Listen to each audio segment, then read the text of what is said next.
only talking about today.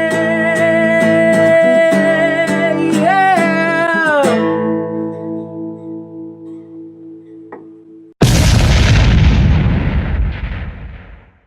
Hello everybody and welcome to What Are We Talking About? Today we're going to be talking about Baby Driver. I'm Cody McLean, this is my brother Josh, and first we're going to give our positive thoughts on the movie. Did you have anything you wanted to start with, or do you want me to go first? I mean, it was a lot better than I expected. I expected it to be terrible, so that's not saying much, but it was a really good movie. Yeah, I didn't really know what to think, but I do really like Edgar Wright, the director. He made like Shaun of the Dead, Hot Fuzz, whatever the third one is called, The World's End, and Scott Pilgrim vs. the World. And I like all four of those movies. Well, The World's End, the first time I saw it, I didn't love it. I haven't seen it again, but the other two, Hot Fuzz and Shaun of the Dead, and then whatever that other one is called, Scott Pilgrim vs. the World, I really like those three. So I kind of had like that idea of it, and it's got a really great cast, but I still was like unsure. And I liked most of the movie too. Like, my favorite part of the movie was the way that they used, like, the way that sound and music was used. So, like, basically the whole soundtrack is just, like, him listening to his iPod, right? And then there was points where he's, like, walking into buildings and all the background sounds of the world are, like, lining up to the beats of the music. And it was really cool effect that I've never seen before in a movie. Yeah, I was just going to say, I don't think I've ever seen an Edgar Wright movie, but then I've seen all those ones you just mentioned. So I really like... The World's End is one of my favorite movies. Okay. So then, if I had known that, I'd probably been more excited for this. Yeah. But, obviously storyboarding the movie, I'm sure would have taken a long time. Probably they needed a lot of takes to get everything perfect. Yeah. Especially the scene after the big opening when he's going to get the coffee. Yeah. I think it's all in one shot, or it seems like it's not very many shots anyway, so it would have taken a lot of rehearsal. Mm-hmm. Yeah.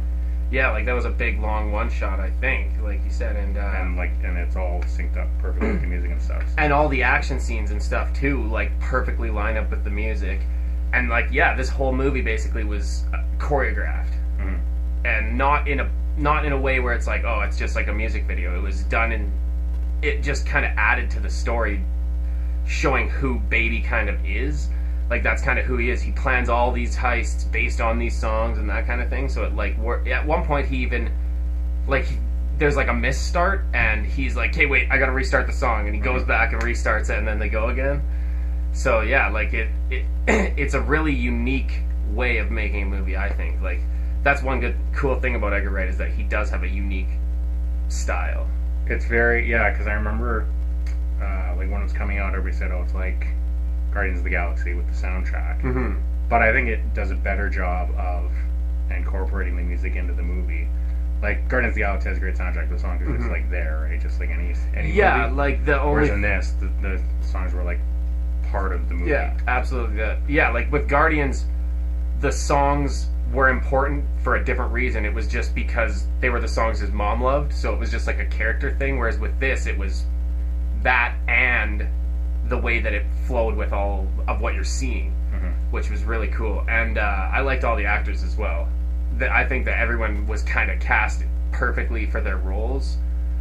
There's nobody that I can even think of that it's like they stood out as bad. I can't remember her name, but like his love interest. The girl, Baby's love interest. Yeah. I forget her name as well. Deborah or something, I think. Like, I don't know if it was the actress did a good job or just I didn't like that character, but I think that character just wasn't very well written, maybe. But I don't think the actress did like an amazing job either, but other than that, I think everybody did a really good job. Kevin Spacey obviously always kills it. Yeah. And Jamie Foxx was like, he should like win an Oscar. No, he won't, but he should. That was a really, really good role for him. And I liked, there was even a little cameo of, what's his name? I want to say Sting, but that's not his name. Flea from Red Hot Chili Peppers is in there, and I don't remember who. I don't know. I've seen the other actor that was in that scene, the guy who ends up like from The Walking Dead. Is that right? Shane from The Walking Dead. No. In the second, or maybe it's still that heist as well that Shane's in. But the other guy was in. Shane was in the very first one. Okay, yeah, you're right. So it was in the second heist, and it was Flea, Jamie Foxx and that other guy that I've seen him before, but it might have been in like Fast and the Furious or something. I don't know, but yeah, like I said, I just like everybody. I thought was it basically they seemed like they were playing a version of themselves, which works sometimes and sometimes it doesn't. And I think in this case, it really did work. John Hamm, especially, was like really good. Like if I don't know, like Mad Men was a popular show, but lots of people haven't seen it, so it's very, I think, similar to Don Draper of like very reserved. But then when he like loses it, he really loses it. Yeah, and that a few times in Mad Men. So that was also a cool turn that they did, where you kind of were.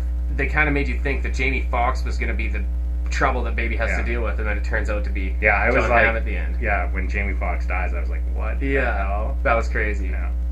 But what about any negatives that you had about the film? The whole love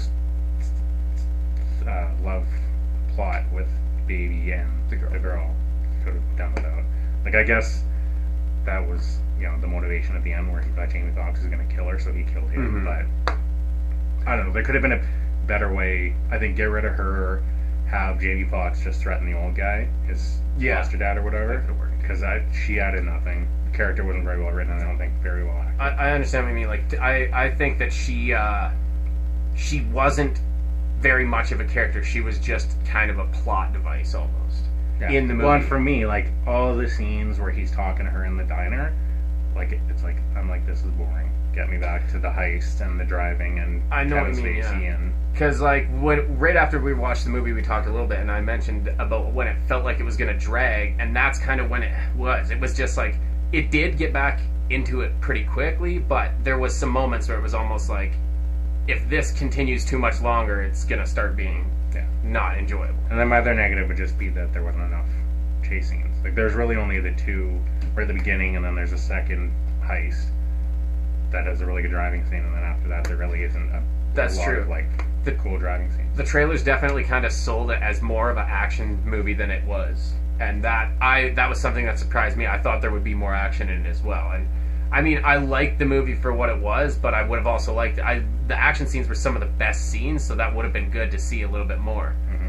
And also, one thing that it makes sense in the movie, but it's something that happens sometimes with movies, where there's a car in the trailers that they mostly show, and because it's just in the first act that they're showing you, and then that car's not in the rest of the movie, it's like, you almost, like that car that he had, that Subaru at the start, I was like falling in love with that car, and then it's just, as soon as they're done the heist, he gets rid of it, basically. So I was like, oh, I thought we were going to see more cool stuff with that car, but then he just had other cars at different points and stuff. So that was kind of cool that he drove different types of cars, but I would have almost liked to see more with that one. And I don't know, I would like to know more about Kevin Spacey's character. Like, it wasn't really clear about, like, obviously Baby stole, I assume, drugs from him. They never really said. They just said something, but obviously drugs with how much it was worth. Well, yeah. And because how did he wreck the car? Why did? Because I remember he stole his car. I think he stole his car, and his car, the trunk was full. He just said something valuable. Oh, okay. Which I assume was drugs. And then what happened? Like, he wrecked the car, or what? I don't remember. I can't remember now either. Yeah, it's been a while now since we've seen it, but anyway, I just would have liked to have more backstory on Kevin Spacey's character. One thing that and basically, because I feel like, what was his motivation at the end of the movie to help Baby? I was just going to say, like he didn't. There was almost a quick turn where he was almost a bad guy for a while, and then all of a sudden he's just like, but I'm gonna die while you can get away. Yeah, and it was that didn't make any sense. It was a bit of a surprise. Like, it was a little bit. It seemed out of character. They didn't explain that good enough. Yeah. But so overall, what were your thoughts? And give a score, I guess. Excellent movie. I would say good to see in the theater because, like, with the soundtrack, it's just you get the theater sound. Like, other than that, it's not like a movie you need to see on the big screen, but the sound is, to have the theater sound system. It is a good experience for sure. And a score, I would say I'd give it like an 8 out of 10. 8.5 out of 10 maybe. Okay, cool. And I agree. Like, it's definitely like you said, the music and all that kind of stuff, the like almost environment of the movie makes it worth it to go see in a theater for sure. But even if you miss it in theaters and you can catch it on home video, it's still worth it to watch. I think it's still quite a good movie. And yeah, like, it's not a perfect movie, but I think it's one of the best ones I've seen this year. The only one that I can think of that's better is maybe like Logan, or maybe I think I might have even liked Spider-Man a little bit better. But I'm gonna give it probably a 9 out of 10. Yeah, I would say it's probably might be the best movie I've seen this year. So that's our thoughts, but we'd like to know, what are your thoughts on Baby Driver, the new Edgar Wright movie? Yeah, just leave your thoughts in the comments below, and give us your score. And thanks for watching. Till next time, never stop driving. Peace. Glad to see you here on YouTube. Now you wonder, what should I do? Staring at my face, it's a memory nation. I wanna find a place that's for conversation. Where do they discuss all the